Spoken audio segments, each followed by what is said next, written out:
Sheikh, Barakallahu Feek for all your efforts, and I pray you are having a rewarding Ramadan. My question is related to one of your videos previously uploaded regarding masah over socks, or over the socks.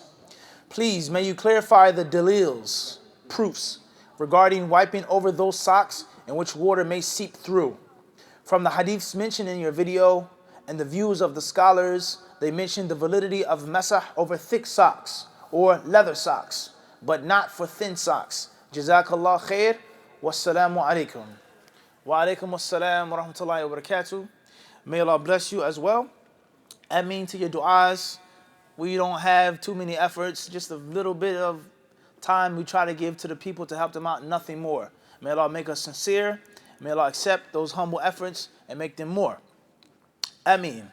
With regards to the question of the fiqh tutorial that we did about maybe 3 years ago in the Prophet ﷺ city, wiping over socks, the proper way to wipe over the socks and the improper way to wipe over the socks, etc. He says that what's meant or what's mentioned from the dalils and what the scholars say is that thick socks, leather socks, but not thin socks. We don't necessarily agree with that. Rather, the dalil that we mentioned in that video, and it was a short, brief tutorial, maybe 10 minutes, and there are many, many other hadith as well, they're general and they're unrestricted. Whether it says khuffain, which is a leather sock, whether it says jawrabain, which is a sock, whether it says na'lain, which is a sandal, what's important is the Prophet, he wiped. And the hadiths do not specify whether it's thick or thin. It does not specify whether it's transparent or not. Now, in most cases, a leather sock isn't going to be transparent. We can agree on this. Min hayth al-aql. Intellectually. In most cases, leather is not going to be transparent. In most cases, wool is not going to be transparent. However, it does not mean that the ruling is specific to thick socks or socks that cannot be seen through or transparent. Everybody clear on this? That's linguistics. It's general. Secondly is, all of the ulama do not agree that it has to be a thick sock. Rather, when you read the traditional orthodox madhabs, you'll be shocked at the conditions that they place on wiping over leather socks. Some of them say that the leather sock has to be extremely thick and it has to have a sole on the bottom. And you have to be able to walk around and tread the earth with these socks. And it can't be no rip, no tear, no scratch. Obviously, that's not the deen. Allah and His Messenger did not send down that type of hardship and difficulty.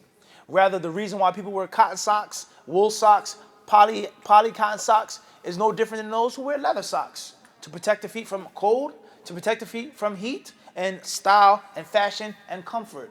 So that is the wisdom behind it being permissible to wipe over socks. And not because it's thick and it has to cover and take the entire place of where you would normally wash your feet. That's wrong.